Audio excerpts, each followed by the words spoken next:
As my grandmother said when she was crowned, coronations are a declaration of our hopes for the future. And I know she's up there. It was not a rumor, and it was not a misunderstanding. By the time Prince William discovered what had been done in secret, the decision was already complete and the consequences unavoidable. What unsettled him was not the action itself, but the realization that it had been carried out quietly, deliberately, and behind the family's back. In that moment, trust shifted, and the future of the household changed with it. The discovery. The moment Prince William discovered what had happened, there was no shock in the traditional sense. There was no raised voice, no visible anger, and no immediate confrontation. What settled over him instead was something colder and far more dangerous. Recognition. Recognition that a decision had been made deliberately, privately, and without the consent of the family structure he believed had been agreed upon. The information reached him indirectly, embedded inside a routine briefing that should have been unremarkable. A detail did not align. A reference appeared where it should not have existed. William noticed immediately because he always does. The palace runs on patterns, and this pattern had been altered. As clarification unfolded, the truth became unavoidable. Queen Camilla had acted independently, engaging channels that had been explicitly understood as closed. The action itself was contained, but the implication was not. It meant boundaries had been crossed quietly, and trust had been treated as optional. William did not interrupt the briefing. He allowed it to finish, asked a small number of precise questions, and dismissed the room. Those present later described the atmosphere as profoundly unsettling, not because William appeared angry, but because he appeared resolved. What troubled him was not disagreement.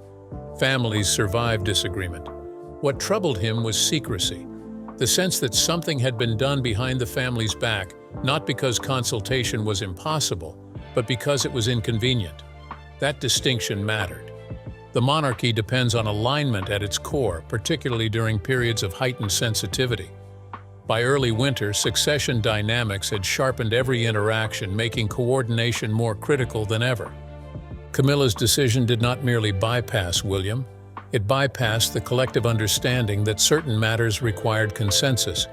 William understood immediately that this was not an isolated lapse. It was a test, whether intended or not, of how much autonomy could be exercised without consequence. And that realization altered how he viewed the situation entirely. He did not call Camilla. He did not alert his father. Instead, he sat with the knowledge and allowed it to settle because William believes that first reactions obscure long-term clarity. The betrayal, as he now saw it, was not emotional. It was structural. By the end of that day, William had already adjusted his expectations. Trust, once compromised, does not demand confrontation. It demands recalibration.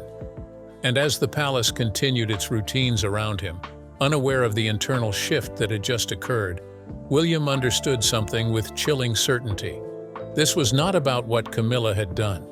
It was about what he would never assume again, what Camilla did in private. What made Queen Camilla's action so destabilizing was not that it was dramatic, but that it was deliberate. This was not an impulsive judgment made under pressure, nor a misunderstanding born of haste. It was a calculated move carried out quietly, through channels she knew would not immediately alert the rest of the family. The decision unfolded in stages, each one small enough to appear harmless on its own, yet collectively significant enough to alter the balance of trust inside the household. The first step was discretion. Camilla did not announce her intent or seek open discussion. Instead, she framed the matter narrowly, presenting it as administrative rather than consequential. Language mattered here. By stripping the action of emotional or political framing, she ensured it would move forward without triggering the alarms that usually accompany sensitive decisions. This was a method she understood well, having watched similar strategies succeed in the past. What followed was timing. Camilla acted during a period when the palace was already stretched thin, with attention divided and patience in short supply. She understood that moments of transition create gaps, and gaps allow movement. By the time the implications became visible, the decision had already settled into the system, protected by routine and paperwork rather than debate. Those who later pieced together the sequence realized how carefully the process had been managed. Consultations were selective. Conversations were kept brief. Crucially, the matter never reached the wider family forum where objections might have been raised. This omission was not accidental. It ensured that dissent, if it came, would arrive too late to prevent execution. Camilla justified this approach to herself as necessary containment. She has long believed that full consensus is not always possible, and that decisive action can prevent greater instability later.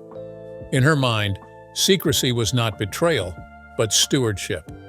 She believed she was protecting the institution from paralysis rather than undermining its cohesion.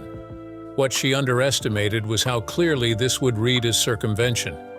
The family had operated under an implicit understanding that certain boundaries required collective agreement, particularly during periods of heightened sensitivity. By acting alone, Camilla did not merely bypass process.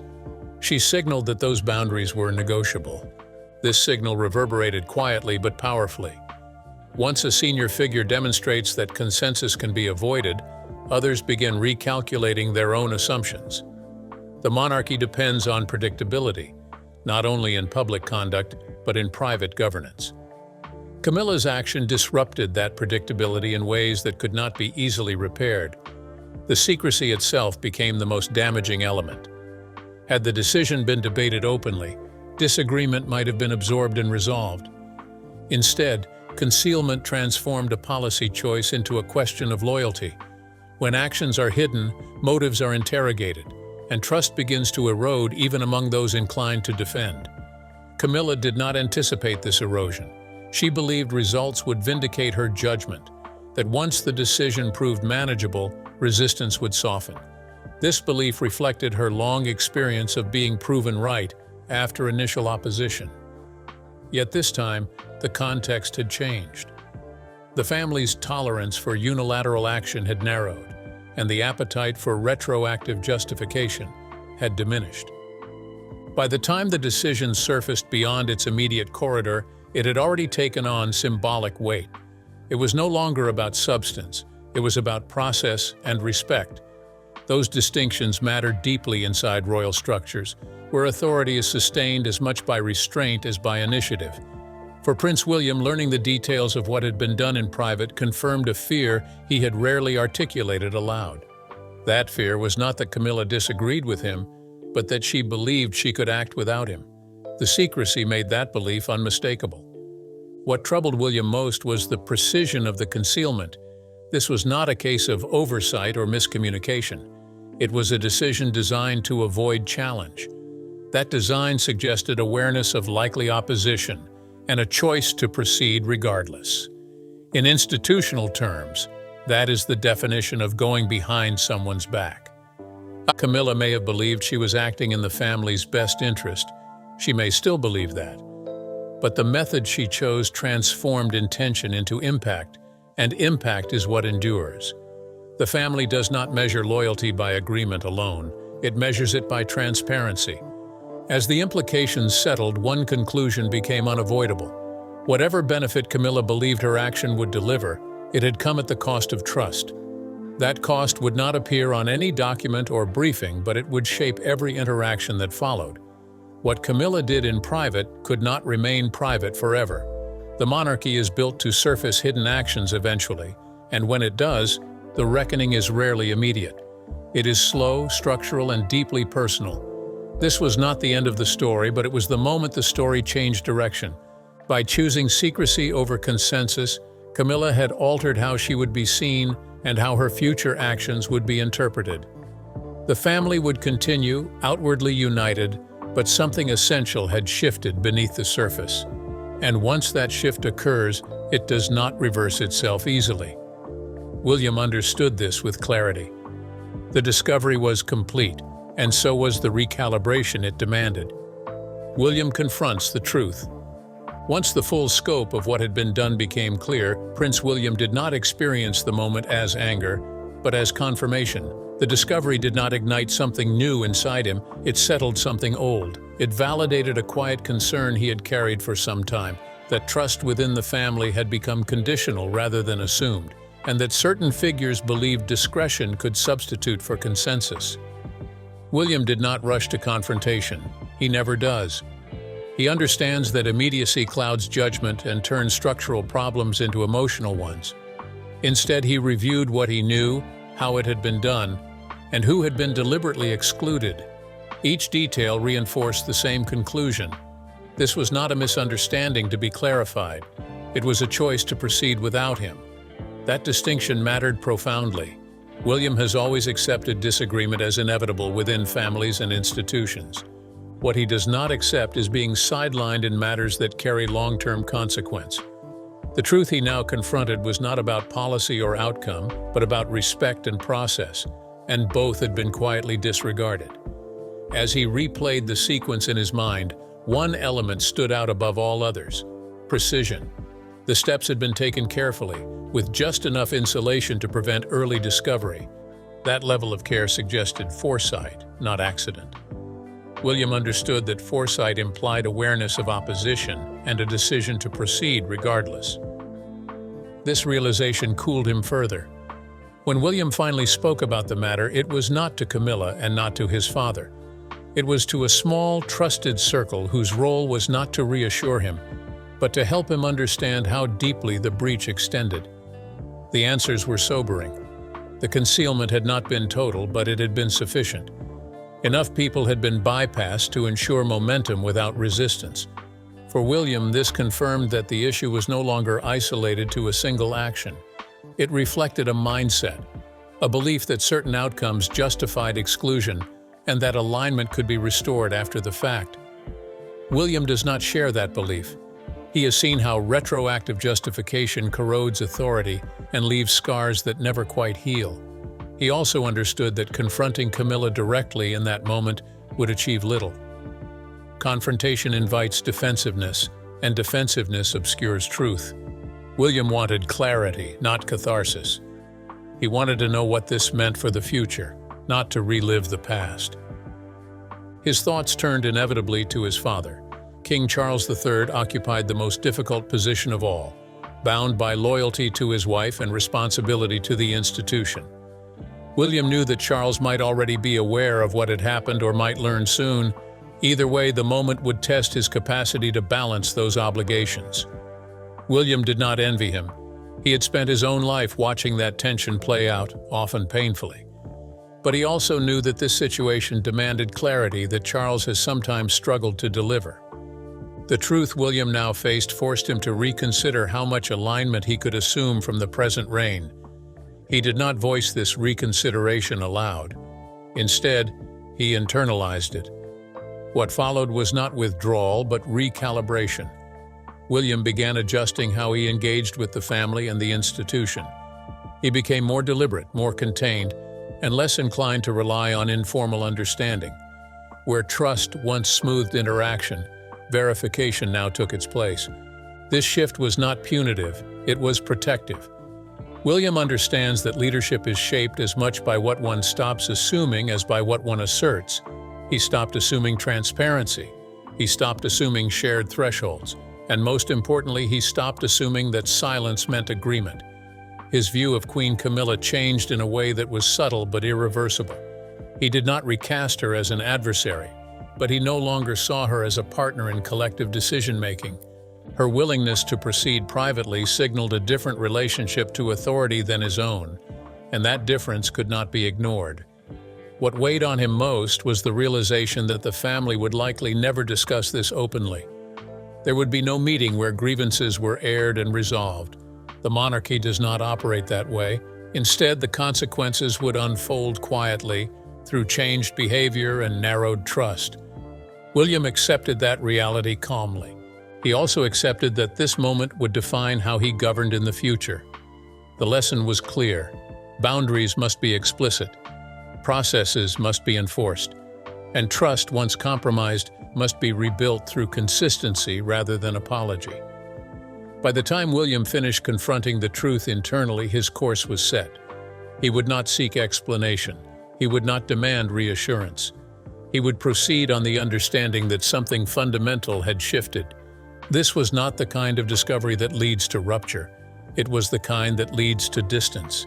Distance in tone, in access, and in influence. Distance that protects rather than punishes. As the palace continued its routines around him, few realized that a line had been crossed and quietly redrawn. But William knew. And in an institution built on memory as much as tradition, that knowledge mattered more than any immediate response. The truth had been confronted. What followed would not be dramatic, but it would be decisive. Charles caught in the middle. When the reality of what had occurred could no longer be contained within fragmented briefings and careful omissions, King Charles III found himself occupying the most familiar and most uncomfortable position of his life. He was once again standing between competing loyalties, asked to absorb a fracture that had formed quietly but decisively inside the family. The burden was not simply emotional, it was institutional, and it landed squarely on his authority as king. Charles did not learn of the breach in a single moment. It emerged gradually through cautious language and incomplete explanations until the pattern became unmistakable. Camilla had acted independently, and William had discovered it without warning. The knowledge settled heavily on Charles because he understood immediately what this meant. This was not a disagreement to be smoothed over, but a breach of process that struck at the foundation of trust. His instinct, as it has always been, was to calm rather than confront. Charles has spent decades believing that harmony preserves institutions better than force, and that patience, even when strained, is preferable to open rupture. Yet this moment resisted those instincts. Silence no longer functioned as protection.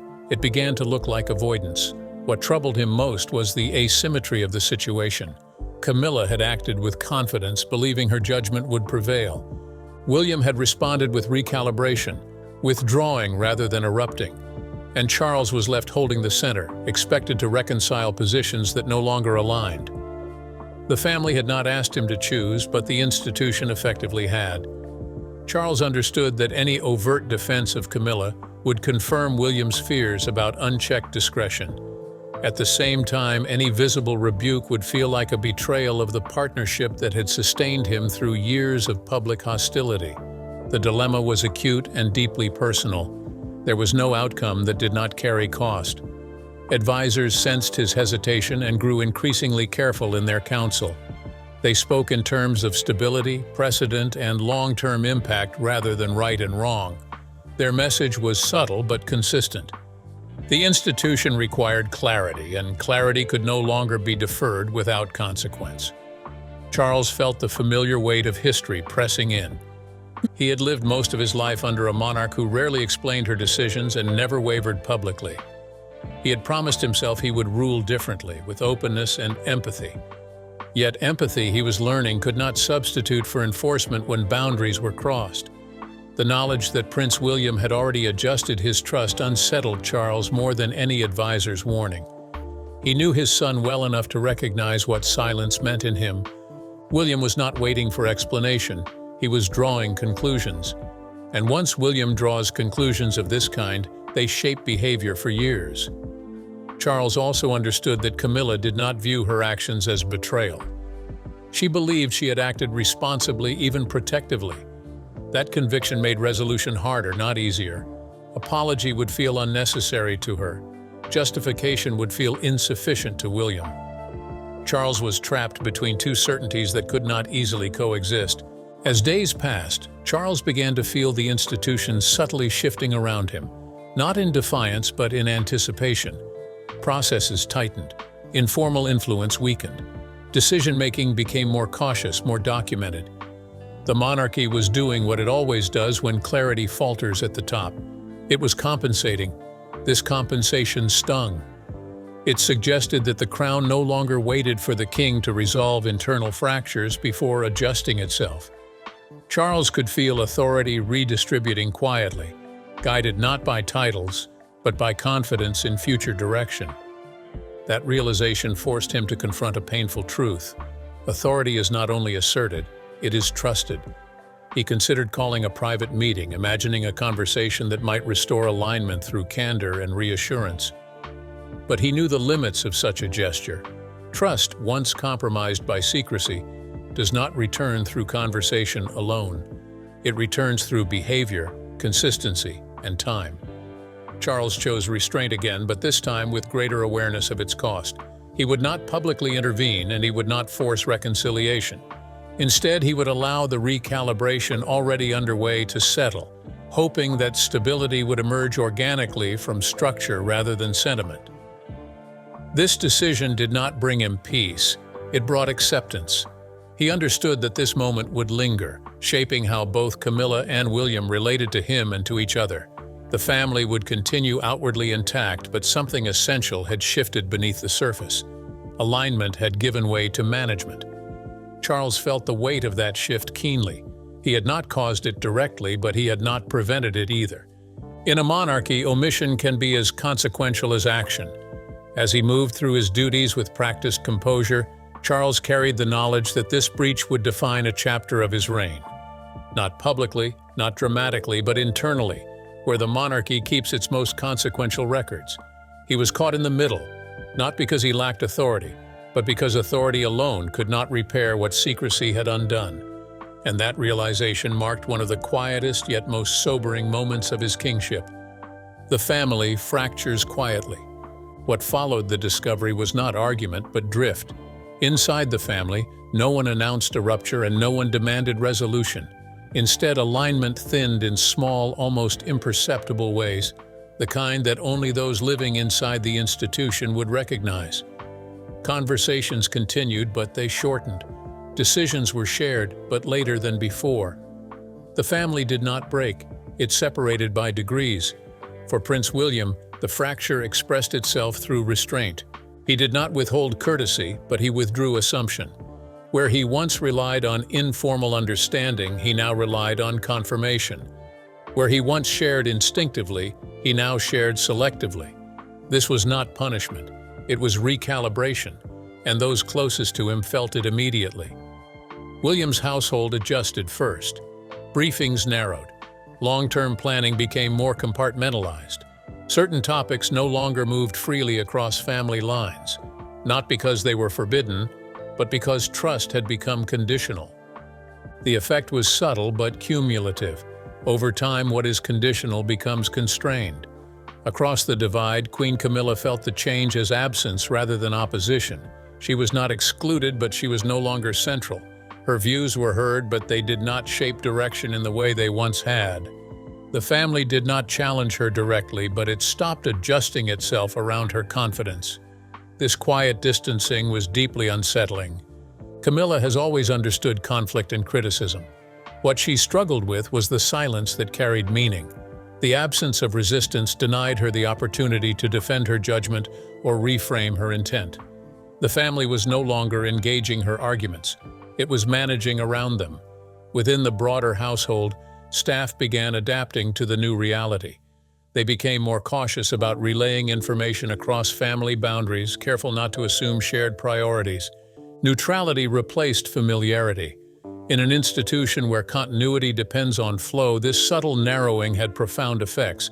The fracture was not ideological. No one announced competing visions or clashing values.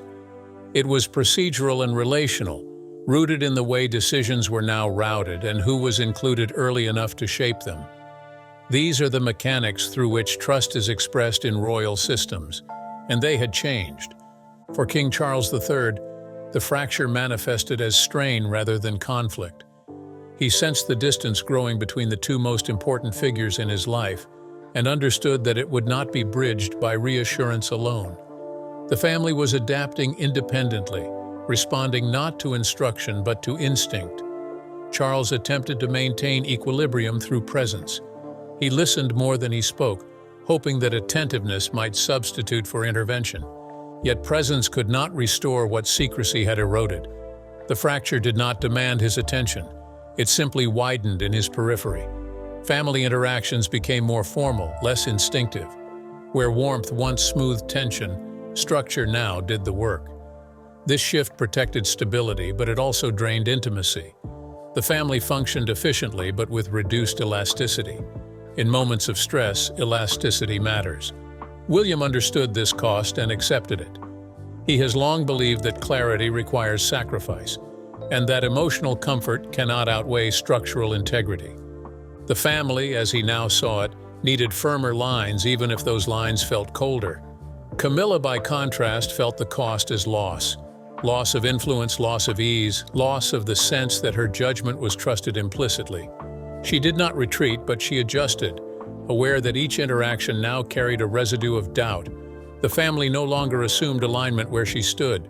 What made the fracture irreversible was not anger but memory. The family would not forget how the breach occurred or how it was discovered. Even if behavior normalized outwardly, the lesson remained internal. Trust, once broken quietly, reformed slowly, if at all. Over time, this fracture reshaped alliances. Advisors aligned more clearly with future authority. Informal bridges that once connected households weakened. The family continued to present unity, but internally it functioned with new compartments. No one spoke openly about this change because speaking would have forced acknowledgement and perhaps confrontation. Silence allowed adaptation without blame. The monarchy has always favored this method. It avoids spectacle while preserving order. Yet order has a cost. The family lost a measure of cohesion that cannot be restored through ceremony or shared duty alone. Cohesion requires belief in shared process, and that belief had been shaken. By the time weeks had passed, the fracture had settled into routine. It no longer felt new, but it was no less real. The family had learned to operate within it, adjusting expectations accordingly. This was how the family fractured quietly, not through rupture, but through redefinition, not through anger, but through caution. And in that quiet fracture lay the true consequence of secrecy, a consequence that would shape how the family moved forward long after the original action faded from discussion. The line that cannot be uncrossed. By the time the family settled into its new rhythm, the original discovery no longer dominated conversation. It did not need to. The damage had already embedded itself in behavior, and behavior inside the monarchy is the truest record of consequence. What remained was not outrage, but a recalibrated understanding of where trust now ended and where caution began.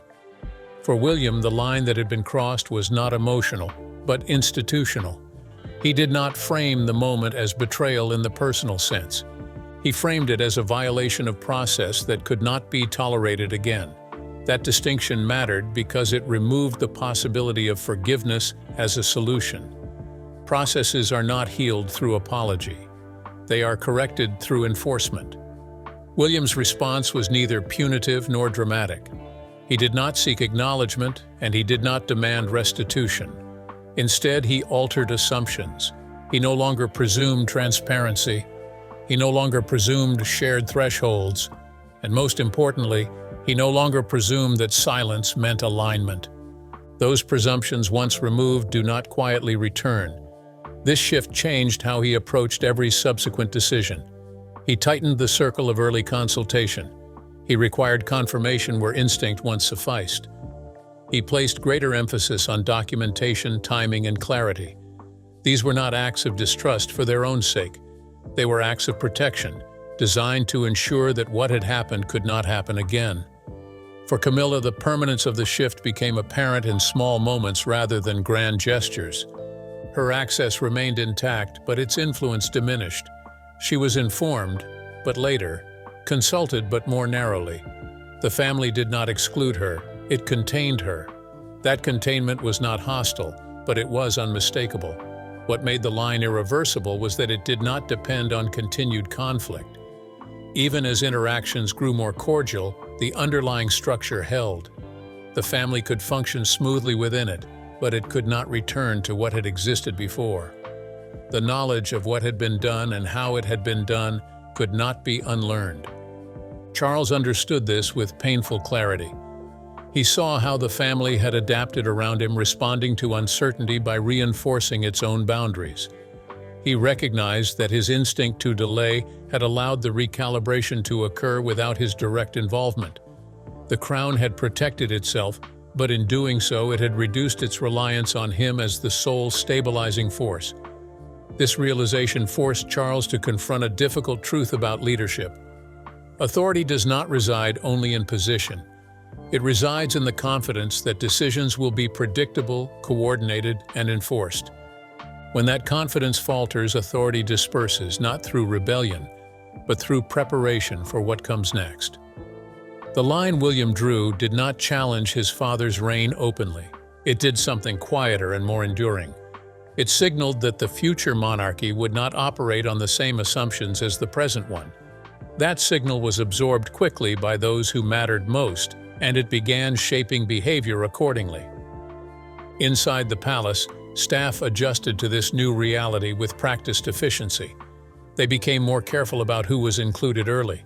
They prioritized alignment with future authority when uncertainty arose. These adjustments were not ideological. They were practical. The institution always moves toward clarity when faced with ambiguity. Camilla felt this movement keenly. She remained composed and dignified, but she could sense the boundaries firming around her influence. She understood that the issue was no longer the substance of her decision, but the method by which it had been made.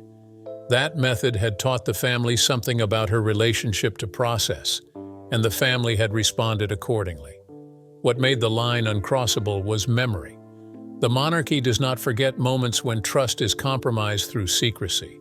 It stores them quietly, allowing them to shape future interactions long after the original event has faded from view. Memory in this context becomes architecture. William accepted this outcome without satisfaction or regret. He did not view the moment as a victory or a loss. He viewed it as necessary clarification. The family had learned where its limits lay, and he had learned how firmly those limits would need to be enforced going forward. There would be no formal reckoning, no public acknowledgement, and no dramatic resolution. The monarchy does not correct itself through confession. It corrects itself through adjustment. This adjustment, once made, would persist, guiding decisions in ways that might never be articulated aloud. As time passed, the family continued its duties with outward unity.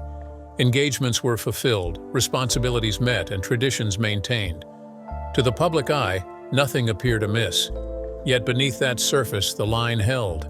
It shaped access, influence, and expectation in ways that would endure. The discovery that began this chapter of quiet fracture did not end in confrontation. It ended in definition. Definition of boundaries, of trust, and of authority. Those definitions now governed the family's internal life more strongly than any spoken rule. William understood that this was the true consequence of what he had learned. Not the loss of relationship, but the loss of assumption. Assumptions, once stripped away, rarely return. They are replaced by structure, by caution, and by memory. The line that had been crossed would not be crossed again, not because it had been declared forbidden, but because it had been marked by consequence. In the monarchy, that is how permanence is established, and so the family moved forward, not unchanged, but stabilized by a harder clarity. The moment of discovery faded into routine, but the line it drew remained invisible yet decisive, shaping the future long after the secret itself ceased to be discussed. What unfolded here will not make headlines, but it will shape everything that follows. Quiet decisions, once exposed, redraw trust in ways no statement can repair.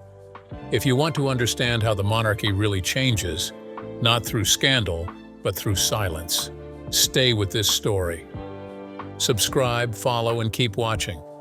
The most important shifts always happen behind closed doors, long before the public ever notices.